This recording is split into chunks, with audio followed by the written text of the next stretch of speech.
जय हो। गंगा योग ज्ञान में आपका स्वागत है। दोस्तों, आज आपको गंगा योग ज्ञान में कुछ ऐसी बातें बताई जा रही है जो कि आप धन को आसानी से पा सकते हैं। आइए हम आप देखते हैं इस चैनल को। दोस्तों, लाइक सब्सक्राइब शेयर ज़रूर करें। तो आज आपको हम बताने वाले हैं कुछ नए पॉइंट जिससे आपको धन के संकेत मिलेंगे, जहां पर आपको शंका वाली ज़मीन होगी भैया। तो आइए, ये बारिश का समय चल रहा है, बारिश का मौसम है। दोस्तों, इस समय गोधूल में अगर आप बाहर जाएं और जा कर के नीचे थोड़ा सा बैठ कर के आप ज़मीन की तरफ एकदम सीधा अपने नेत्रों को करके देखेंगे तो कुछ ज़मीन पर आप देखेंगे कि कुआसा यानी धुआं सा छाया रहेगा। और दोस्तों, देखेंगे कि जहाँ पर धन होगा वहाँ कुछ अधिक धुआं निकलता आपको दिखाई देगा। यह बहुत ही बड़ा और बहुत तजुर्बेदार व्यक्ति जो होंगे वही भैया देख पाएंगे, सब इस पे अपना अनुभव नहीं कर पाएंगे। आइए, इसके अलावा आप मंदिरों पे, पेड़ों पे, प्रतिमाओं पर सबका अलग अलग मैं आपको वर्णन करता हूँ, सबका अलग अलग प्रयोग है। जहाँ भी जिसके करीब जो कुछ भी हो आप लोग वहाँ देख सकते हैं। आइए, सबसे पहले पौधे अर्थात पेड़ों के आपको पहचान हम बताते हैं कि पेड़ों पर कैसे, पेड़ों के नीचे कहाँ कैसे धन होता है। दोस्तों, यदि पक्षी कहीं आकर के एकत्रित रात में एकत्र होकर के बैठ जाएं एक ही पेड़ पर, तो उस पेड़ के नीचे अवश्य आपको धन जान लेना चाहिए कि इस पेड़ के नीचे कहीं न कहीं धन है। क्योंकि बहुत सारे पेड़ होते हुए भी पक्षी आकर के एक ही पेड़ पर रोज़ डेली बैठ जाएं तो उस पेड़ की कुछ अलग ही खासियत होती है। आइए, अच्छा, जो बगुला होता है, बगुला तो कई सारे पेड़ों पर आके अपना बैठ जाते हैं, अपना परिवार चलाते हैं, वंश चलाते हैं।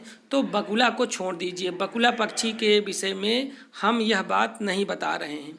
बगुला पक्षी को छोड़ने के बाद और सारे पक्षियाँ जो आकर के एक ही पेड़ पर बैठें और रात बिताएं, सुबह चले जाएं, फिर आके रात में उसी पेड़ पर बैठें, उस पेड़ के नीचे अवश्य धन जान लेना चाहिए।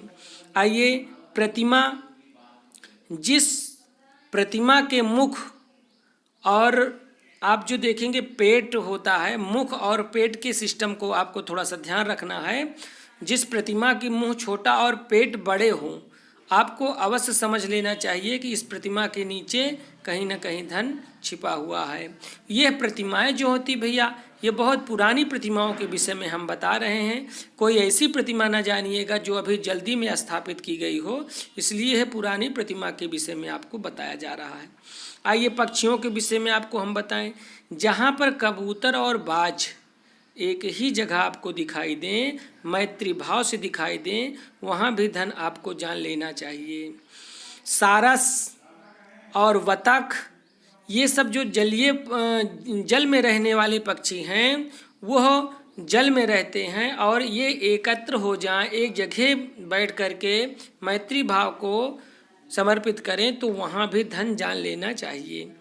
आइए, पक्षियों के बाद हम आपको कुछ ऐसी ज़मीन के विषय में बता ला रहे हैं जो जंगल और जंगलों जैसे भूभाग में, जंगलों के भूभाग में आपको दिखाई दे रहा हो, तो वहाँ पर सदैव कहीं न कहीं मधुमक्खियों का झुंड जिस पेड़ पर आकर के ज़्यादा लगे, उस पेड़ के नीचे भी धन हो सकता है। यह भी निश्चित कहा गया है, भगवान भोलेनाथ ने कहा है, निधि प्रदीप नामक पुस्तक में यह बात कही गई है भैया। इसलिए आप लोग इस पर भी विशेष ध्यान दें। जहाँ पर पक्षियों का कलरव हमेशा जिस जंगल में बना रहे, जिस बाग बगीचे में पक्षियों का कलरव बढ़िया बना रहे और सुगंधित वातावरण हो, वहाँ पर आपको धन अवश्य जान लेना चाहिए।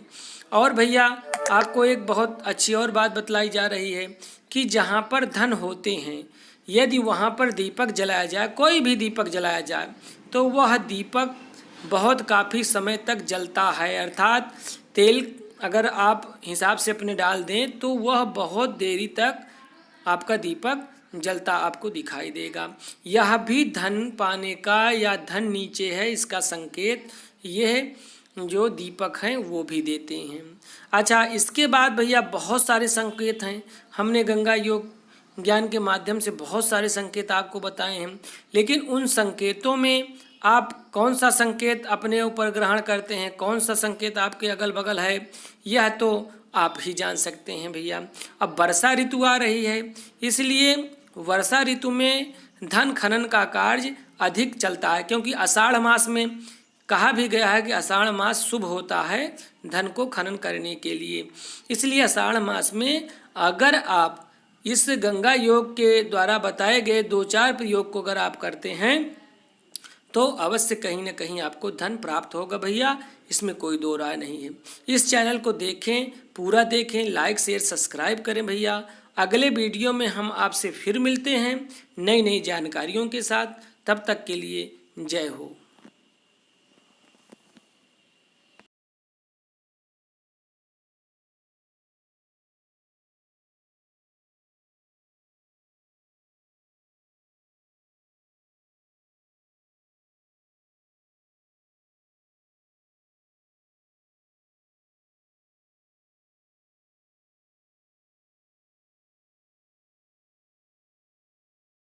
केंद्र बिंदु आपको पता लग जाए कि कहाँ पर धन है, कहाँ पर उसके आपको प्रयोग मिल रहे हैं। जैसे सिग्नल मिलने की बात होती है कि कहाँ पर मिलता है भैया। बहुत सारे भैया कहते हैं ये सब पुराना प्रयोग है, कौन करे, मेटल डिटेक्टिव मशीन चली है, उससे आप लोग तुरंत आइए खोज लीजिए भैया।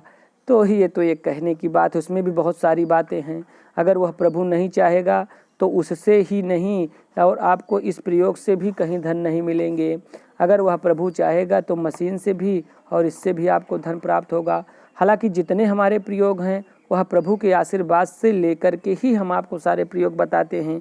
इसलिए इस प्रयोग को करें, यह प्रयोग आपके लिए बहुत ही अच्छा होगा, सुखदायी होगा।